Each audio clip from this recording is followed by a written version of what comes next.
Alors, fiche de méthode dans votre cahier à outils avec les premières démonstrations de géométrie sur le chapitre des droites parallèles et perpendiculaires. Alors, avant de faire cette fiche, je vous rappelle que les trois propriétés sur les droites parallèles et perpendiculaires sont à prendre par cœur, puisqu'il va falloir apprendre à les repérer. Pour les repérer, il faut bien sûr les avoir apprises. Alors, ici, à chaque fois, on va vous donner la figure avec ce qu'on sait. Donc, je vous rappelle que pour les droites parallèles, il n'y a pas de codage. Donc, vous voyez, sur les droites, il n'y a pas de codage. Donc, si on veut vous signaler que des droites sont parallèles, on est obligé de l'écrire à côté de la figure ou de l'écrire en français dans l'exercice. Dans le petit b, vous voyez que là, il y a un petit carré. Donc, ça, c'est le symbole des droites perpendiculaires. Donc, il y a un codage et droites parallèles. On est obligé de le mettre là. Et ici, on le connaît. Voilà, droite parallèle et ici. Alors, une démonstration en géométrie se fait toujours en trois parties. Alors, dans cette première approche des démonstrations, les trois parties ont été mises avec les trois colonnes. Ces trois parties sont obligatoires. Les données, c'est ce qu'on sait. On l'introduira par on sait que, tout ce qu'on connaît.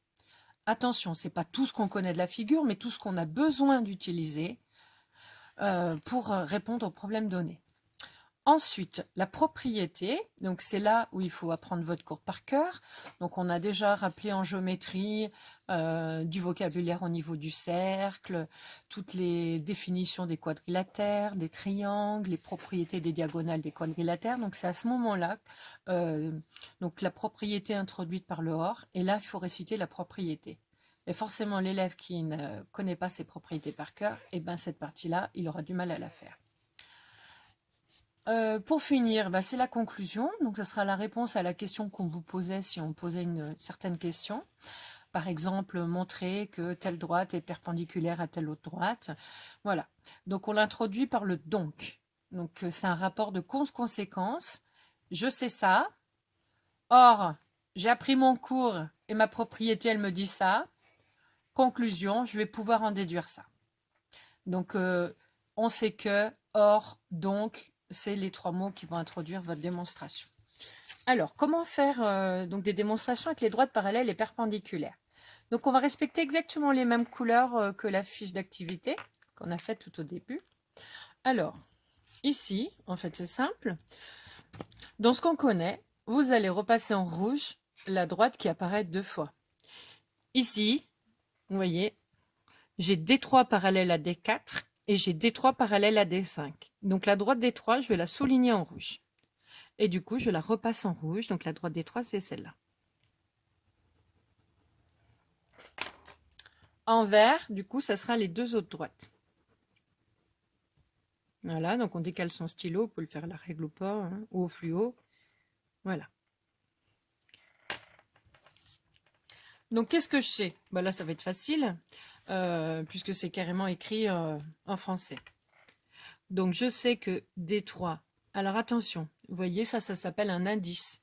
C'est écrit plus petit et au-dessous de la ligne. D'accord? Ça va pas. Ça, non plus. Quand c'est écrit au-dessus de la ligne, ça s'appelle un exposant. Or, le nom des droites, on leur met des indices. Donc, c'est écrit au-dessous. Donc, il faut bien respecter ce qui est marqué.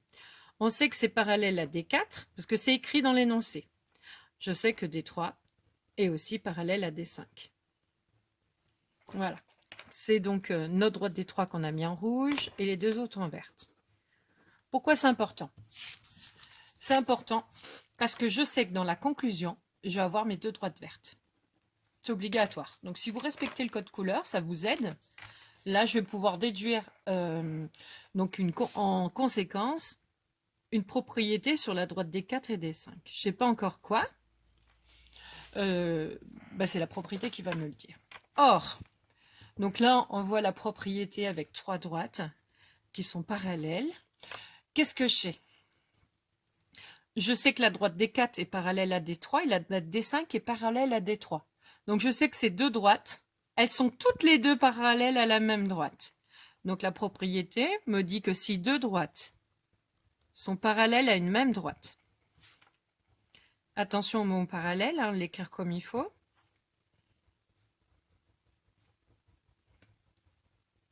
Voilà. Alors, la propriété me dit que ces deux droites, donc celles que j'ai nommées en vert, ici, elles sont parallèles entre elles. Donc si deux droites sont parallèles à une même droite, alors elles sont parallèles entre elles. Qu'est-ce que je vois dans ma conclusion? Je vois que derrière le alors, c'est la conclusion. Ce qu'il y a derrière le si, c'est ce que je sais. Oui, effectivement, j'ai bien deux droites vertes qui sont parallèles à une droite rouge, à la même droite, et je l'ai mis en rouge. Donc la conclusion, elle est introduite par le alors. J'en déduis que les deux droites vertes sont parallèles entre elles. Donc là, je mets une petite flèche pour vous montrer que maintenant, je sais ce que je vais mettre dans la conclusion. Je vais mettre le symbole et parallèle là. Ensuite, deuxième exemple. Alors, je sais que la droite D1 est parallèle à D3. Donc, je vais le recopier là. Parce que c'est écrit. Qu'est-ce que je sais d'autre d'après la figure? Eh bien, d'après le codage, j'ai un petit angle droit. Il est entre la droite D2, ici.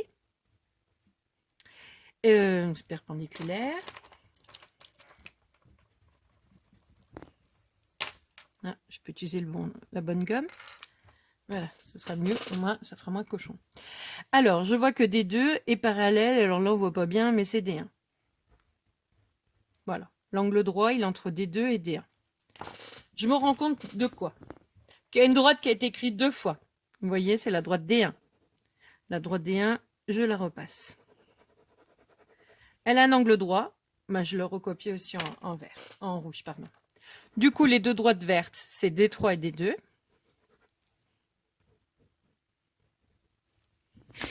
Donc, dans ma conclusion, j'ai D2 et D3, ou D2 et D3, il n'y a pas d'ordre. Ensuite, je regarde ma figure et la propriété. Je me rends compte, vous voyez, qu'il n'y a qu'un angle, un angle droit ici. Je sais que j'ai deux droites parallèles. Donc ça, je le sais. Je fais toujours attention à l'orthographe. Alors, toute droite perpendiculaire à l'une.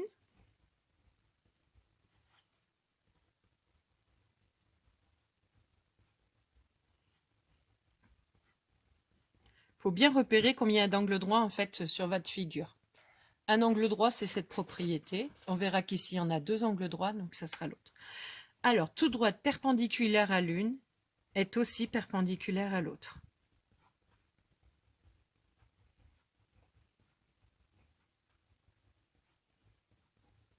Le dernier mot de... Pas le dernier mot, mais derrière, dans ma conclusion, on parle de perpendiculaire. Donc, ça va me dire que les deux droites vertes sont perpendiculaires.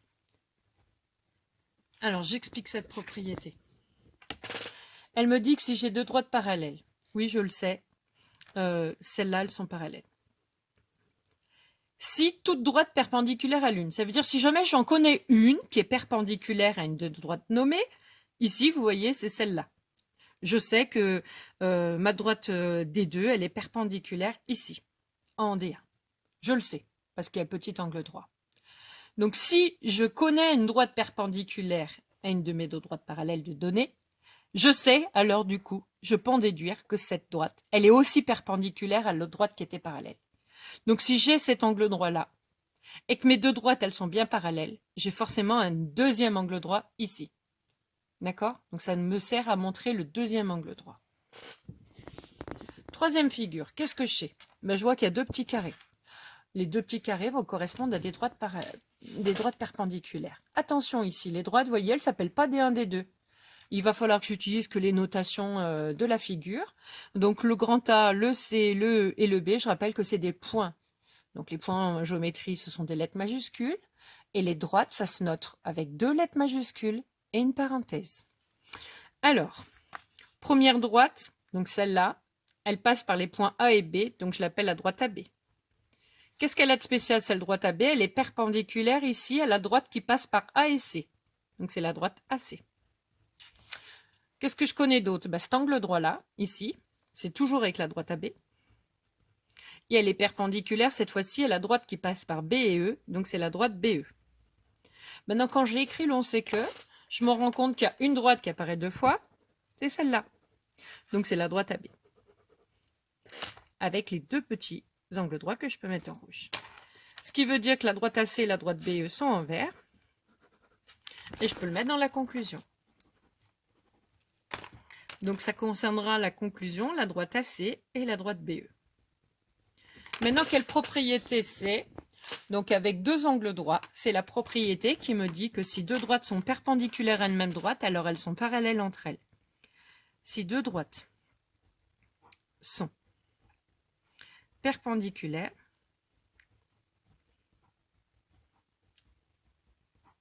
à une même droite. Alors ça, je le sais, parce que c'est écrit dans le on sait que. Les 2 droites, ce sont mes 2 droites vertes. Je sais qu'elles sont toutes les 2 perpendiculaires à la même droite AB. Donc c'est bien à une même droite. C'est la droite AB. Alors, je vais pouvoir en déduire que ces 2 droites vertes, elles sont parallèles entre elles.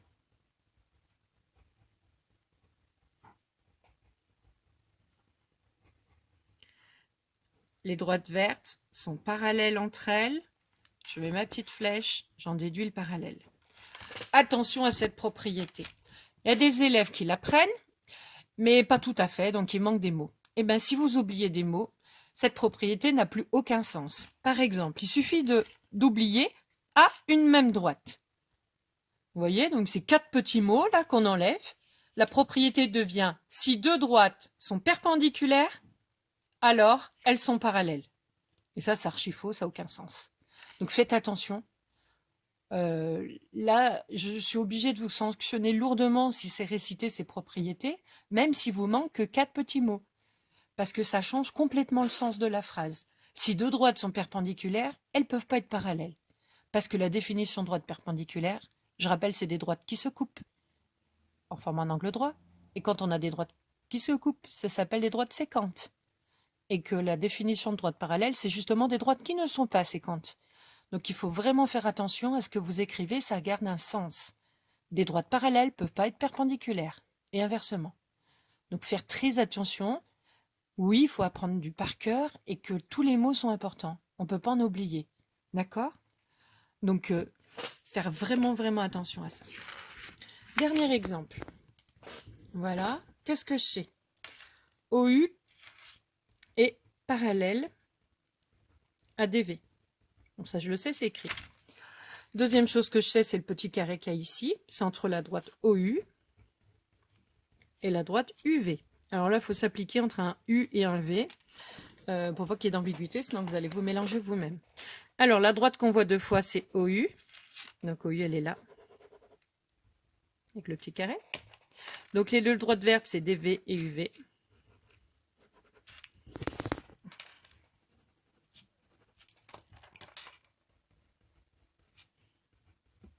Voilà. Donc, je vois que sur ma figure, j'ai qu'un seul petit carré. Donc, c'est la propriété numéro 3. Donc, on l'a déjà écrite là. Si 2 droites sont parallèles. Non, je suis obligée de la réécrire. Hein.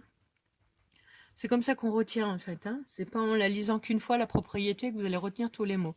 À force de l'écrire, vous vous souviendrez, vous ferez attention à l'orthographe. Si 2 droites sont parallèles, alors, toute droite perpendiculaire à l'une est aussi perpendiculaire à l'autre.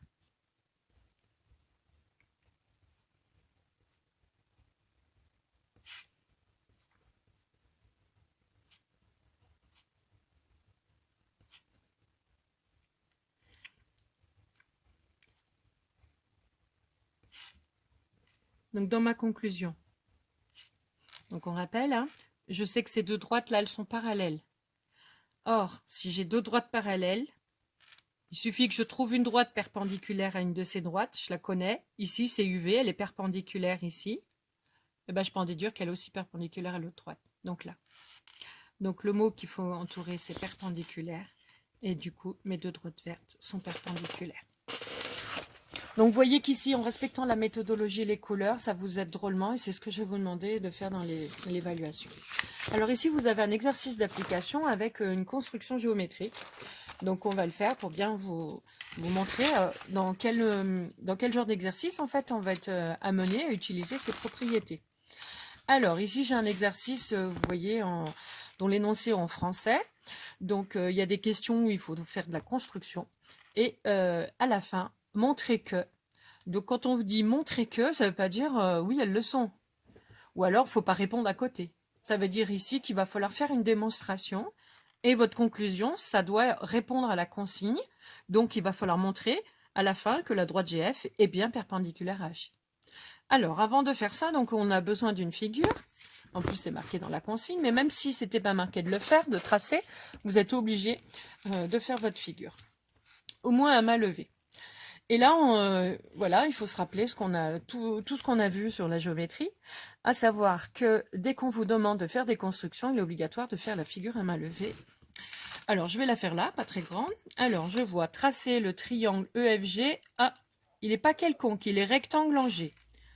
Donc, il faut savoir à quoi ça ressemble, un triangle rectangle. Voilà. Donc, à main levée, on rappelle que l'angle droit, on essaie de le mettre bien en bas à gauche. Alors, il s'appelle EFG. Donc, il y a le E et le G. On me donne les longueurs, on rappelle qu'à main levée, on les écrit dessus. C'est en vraie grandeur qu'on les écrit, pas sur les côtés. Voilà, donc ça sera la figure à main levée pour le petit 1. Alors, il faut faire sur cette figure à main levée toutes les questions. Placez le point H sur EF. EF, il est là. Je place le point H tel que FH. Donc, on part de F, ça fait 3 cm. Donc là, ça m'a levé. Hein. Donc, c'est le point H. Je vérifie, il est bien sur le segment EF. Et ça doit faire 3 cm. Trace la parallèle à EG. EG, c'est là. Parallèle, donc vous voyez, là, c'est une droite verticale. Une droite parallèle qui passe par H. Voilà. Donc, ça m'a levé, hein, je le fais à peu près, mais là, on voit bien. Elle coupe le segment GF. Oui, ça coupe bien GF. En I. Ah, le point, il est là. Question. Montrer que les droites GF et HI sont perpendiculaires. GLF est là. HI est là. Il va falloir montrer qu'il y a un angle droit ici. Alors, maintenant, je vais faire la figure en vraie grandeur et ensuite la démonstration. Donc, pour faire un triangle rectangle ici sur feuille blanche, je dois commencer par tracer les deux côtés qu'on me donne. Donc, GF, c'est toute cette longueur-là. Hein. Donc, si je trouve que c'est ambigu, je peux mettre une petite flèche comme ça pour bien voir. Alors, il faut que j'ai de la place. Je vois qu'il n'y a rien à faire à droite. Donc, je vais mettre ma règle bien ici. Voilà, on se décale bien. On rappelle comment on trace un segment. Je vous rappelle qu'un segment, ce n'est pas un trait, il a des extrémités. Voilà. Ensuite, j'utilise ma réquerre pour faire une perpendiculaire. Donc, on vous rappelle comment. On utilise les petits carrés de la réquerre. J'aligne avec mon segment.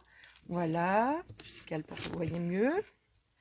Voilà, j'aligne, je mets bien le 0. Donc, vous voyez, là, c'est pas tout à fait aligné. Donc, je décale bien. Il faut bien qu'il y ait le 0 et le 8 alignés. Une fois que j'ai bien mis le 0, je dois tracer un segment de 4 cm. Donc, je mets bien l'extrémité ici. Voilà. J'ai plus qu'à relier.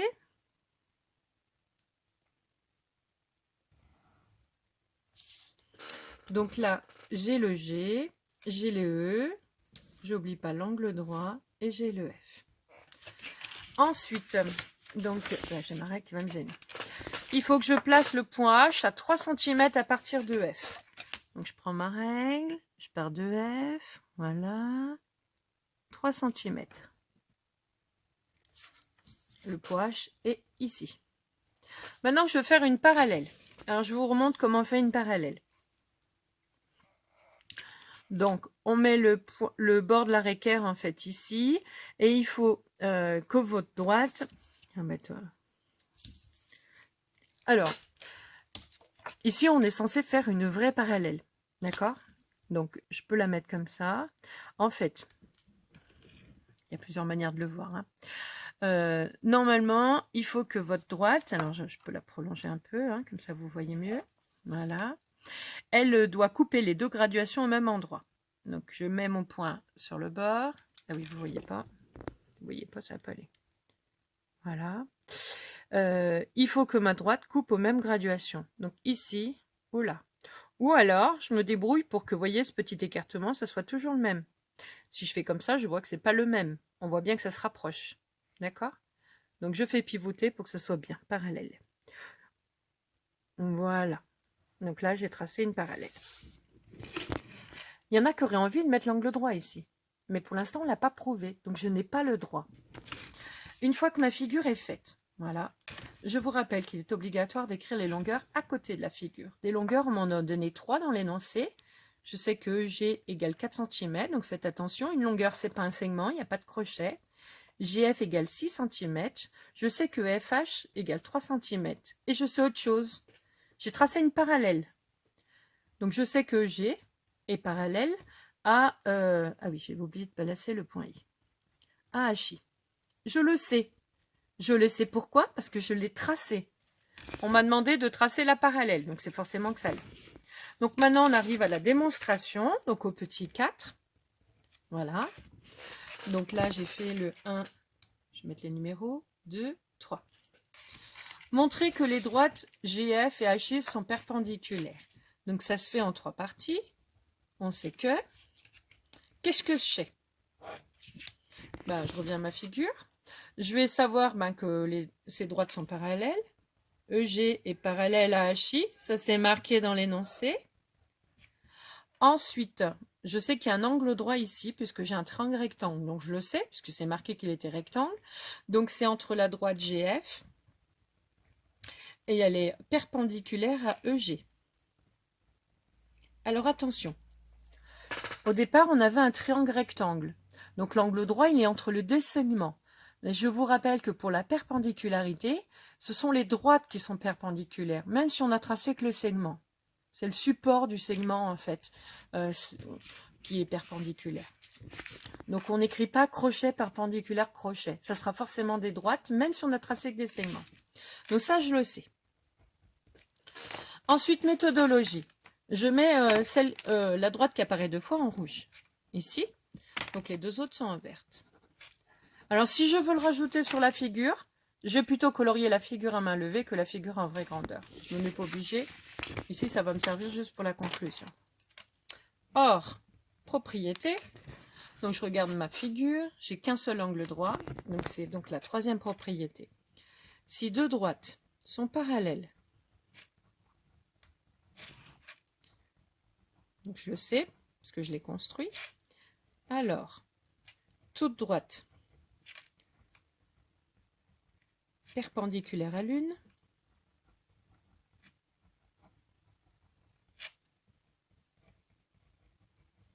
est aussi perpendiculaire à l'autre.